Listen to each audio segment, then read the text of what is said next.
Je vais vous citer deux, oui, deux extraits de jurisprudence du Conseil constitutionnel. Il a écrit, milieu des années 90, les principes fondamentaux qui fondent la République, donc la laïcité en fait partie, ses valeurs et ses symboles s'opposent, donc les principes fondamentaux qui fondent la République, ses valeurs, ses symboles, s'opposent à ce que soient reconnus des droits collectifs à quelque groupe que ce soit, définis par une communauté d'origine, de culture, de langue ou de croyance.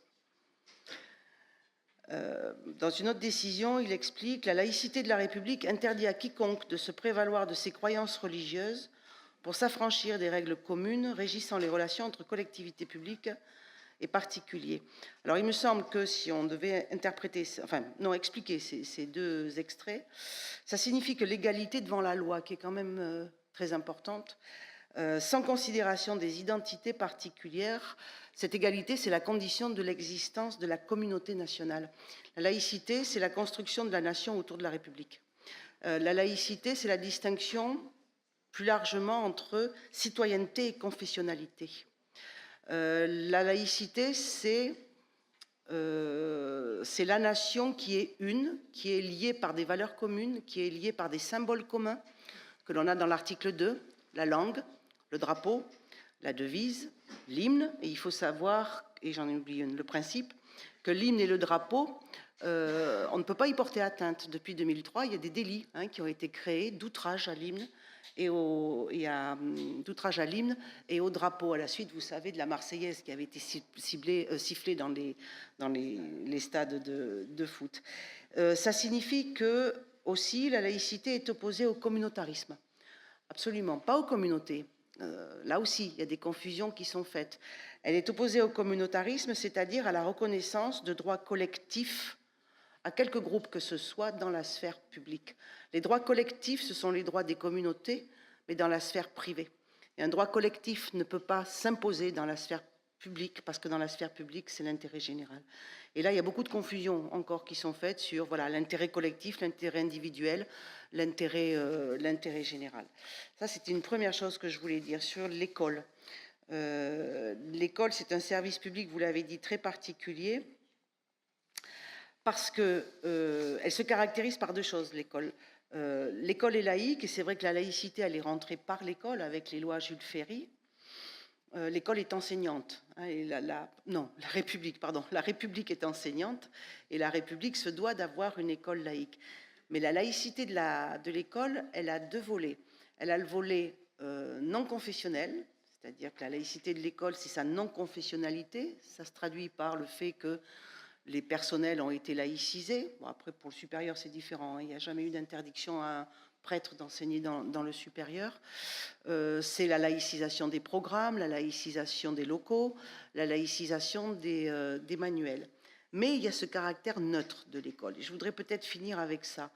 Il me semble que la neutralité, ça ne suffit absolument pas à qualifier l'école publique et encore moins à qualifier l'université publique. Parce que de toutes les institutions de la République et de tous les services publics, l'école, c'est celle qui permet la réalisation de l'égalité. C'est-à-dire qu'en plus de tout ce qu'on lui demande de faire, on demande à l'école de réaliser l'égalité. Marceau Long écrit notamment « Comme service public, l'école doit assurer l'égalité d'accès.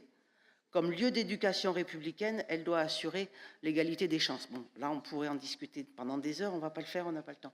Mais voilà, elle doit produire de l'égalité. Et ça, c'est pas neutre. C'est pour ça qu'on ne peut pas, à mon sens, réduire l'école laïque à sa neutralité. Vous savez qu'il y a un enseignement moral et civique qui a été mis en place. Il y a plein de dispositions dans le code qui nous font dire qu'il n'y a pas d'assimilation entre neutralité et laïcité de l'école. Et je voudrais vous citer Jaurès sur ça, peut-être que je finirai avec ça. La laïcité scolaire n'est pas un système de neutralité tyrannique et inquisitorial. C'est Jean Jaurès qui parlait comme ça. Il est du Sud-Ouest, alors je vous le propose quand même. Ni un système de neutralité bienveillante et sans saveur. Et voilà ce qu'il écrit, Jaurès. Il y a pire, on pourrait citer Ferdinand Buisson sur ça. La plus perfide des manœuvres des ennemis de l'école laïque, c'est de la rappeler à ce qu'ils appellent la neutralité et de la condamner par là à n'avoir ni doctrine, ni pensée, ni efficacité intellectuelle et morale. En fait, il n'y a que le néant qui soit neutre.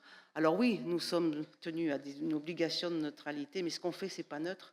Et enseigner, c'est aussi s'engager. Voilà, surtout dans le supérieur, je crois que l'acte d'enseignement, c'est un acte d'engagement.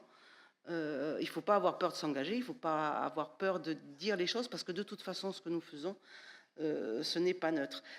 C'est quand on aura intériorisé tout ça qu'on pourra voilà, ensuite répondre à tous les défis qui se posent à l'école. Mais pour finir sur la laïcité, moi je suis convaincue, et là c'est plus personnel, que la laïcité ne peut être qu'une laïcité républicaine. Voilà, fondée sur le principe de séparation, vous l'aurez compris, je pense que c'est plus celle-là, moi, que je défends. Mais elle ne pourra être viable, cette laïcité-là, que si on explique pourquoi on sépare. Voilà, la laïcité, elle n'est pas anti-religieuse, à tout le moins est-elle anticléricale. Ça peut-être.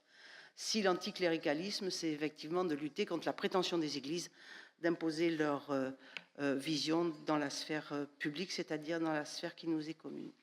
Voilà, en synthèse, mais rapide, de ce que je pourrais vous dire sur la laïcité.